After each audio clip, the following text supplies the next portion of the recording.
ஆமாம் மச்சான், இப்போ டீ ஸ்நாக்ஸ் எல்லாம் சாப்பிட்டு யார் காசு தரது மச்சான்? சித்துப்பூ காட்டுறா அவர்தான் எல்லாரும் அழகு. எங்க குரூப்ல ஹேண்ட்ஸமா இருக்கிறதா இவன் தான் நம்பிட்டு இருக்கான். அதனால இவன் தான் காசு தரணும். ஒருத்தர் சாப்பிடணும், ஹோட்டலுக்கு போயிட்டோம், அவன் மட்டும்தான் சாப்பிட்டான். 4 பேர் உட்காந்து வேடிக்கை மட்டும்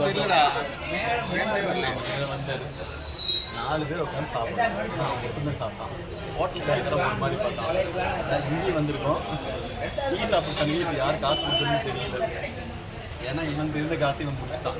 அவன் காசை கொண்டு வரல. 80 ரூபா இருக்கு என்கிட்ட. ஆமா, எங்கிட்ட 40 ரூபா இருக்கு. 80 ரூபா இருக்குமா?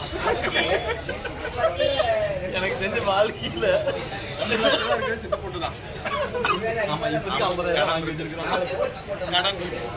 இதில் இன்னொரு விஷயம் வந்து, எனக்கு தெரிஞ்சு 80 ரூபாய்க்கு 4 விரல கட்டின ஒரு ஆளை வந்தான். இல்ல ஒவ்வொரு விரலும் 2 விரலும் சைஸ் இருக்கிறதுனால அவன் 4 காசு